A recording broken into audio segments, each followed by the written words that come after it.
Heather, there has been a change in the college football player from last year to this year, going to just direct rankings instead of seeding. Did you see that coming?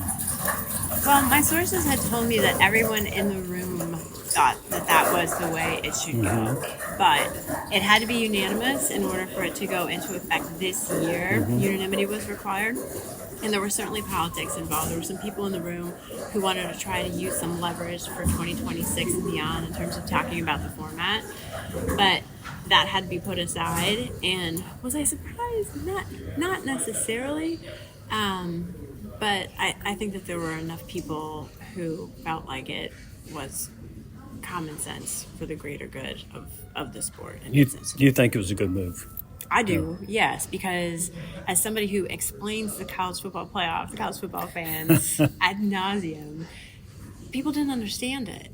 And when you're making room for conference champions who are ranked lower than other teams and earning a higher seed and an advantage, that's hard for people to understand who are just casual observers of the sport and start tuning in November. And it's like, wait a minute, Arizona State and Clemson, And one of the things that still will happen is that if a team is ranked outside of the top 12, I should say, if a conference champion, that fifth conference champion, is ranked outside of the top 12, it's still going to bump out the 12th team in the committee's ranking because the 5 conference champions are still guaranteed spots. A.G. Hines Company. They've been around for over 100 years, selling building materials since anyone can remember. So there's discussion about going to 14 or 16 teams. Most of what I'm hearing is 16 teams in the future. What are you hearing? The same. However, there's certainly a schedule conundrum to be considered because the more games you have to find the television windows for it, which you can do, but you're also going to be going against the NFL. There's no way around that. And quite frankly, I don't think the NFL cares. That's my opinion on it. And I remember watching the Texas-Clemson game, I think it was, as a Steelers fan, flipping betwing the two games. I mean, I had to watch one for work, and I wanted to watch the other as an NFL fan. And I was literally on my couch flipping between the two, and there's going to be more of that. Fans of football, the sport, are going to have to make a choice if that's the way it goes. It can definitely be done, but the way the contract is set up right now for 2026 and beyond with ESPN is for either 12 or 14 teams. It would be logistically easier to go to 14 teams.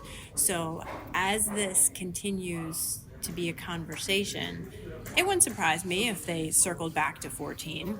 But yes, the momentum is certainly trending towards 16, and that is the most inclusive option. What would have to happen for the SEC to go to 9 conference games? One thing I've heard is, well, if you guarantee us this number of qualifiers, we would go to 9. Do you think that is a driving force, or are there other issues that could lead to 9 conference games? It is a driving force, and everyone I've spoken to at SEC spring meetings is saying the same thing, except Greg Sankey said yesterday that he believes that decision can be made independently. Was it ideal? No, the timing's not ideal either because they would like to know what the playoff looks like before they make that decision. But my sources have indicated that the coaches in the room would like to stay at 8 league games. But Brian Kelly said today, not only does he want to go to 9 SEC games, he wants to add a Big Ten opponent to the list too. So line him up and knock him down. The fans would love it. Is Brian Kelly the lone wolf in that opinion among coaches? Well, he said that all of the coaches in the room do want to play a Big Ten opponent, but you have to have a partner for that. So how interested is the Big Ten? I don't know that as we're standing here right this second, but I had a source tell me that the whole thing is dead in the water in terms of at the commissioner level of a scheduling partnership with the Big Ten. So we'll see how much that really has legs. What would lead it to be dead in the water? Just the commissioners not wanting to do it, or the Big Ten not wanting to do it, or Greg Sankey not wanting to do it. I mean, everything that we're talking about here is the perfect example of coaches and athletic directors having strong opinions and voices, but a reminder at the end of the day that the commissioners' voices are the ones that truly count. And I'm not saying that they discount what their constituents are telling them by any stretch, but, Greg Sankey and Tony Petitti in the Big Ten have a responsibility to do what they believe is in the best interest of their respective league. Lehman Jewelers offers more than 90 years of combined craftsman experience and is the leader in appraisals, estate, and custom jewelry. Kindness and integrity are our top values. Located in Turkey Creek and Maryville, Lehman Jewelers is your hometown jeweler of choice. Come experience the difference. Local Internet Pro, that's the home of Ty, the Internet Guy. Owner Ty Claiborne understands that different homes have different internet needs. Ty acts as a mediator between different cable internet providers and the homeowner while catering to your internet needs. He works with the homeowner from installation through implementation to save you money. Call Ty, the Internet Guy, 865-296-0285. I've even heard differences here in the SEC meetings from what the ADs prefer versus what the coaches prefer in the league. Yeah. Right. And the question with that 5+11 model is, can Greg Sankey get the athletic directors on the same page as the coaches?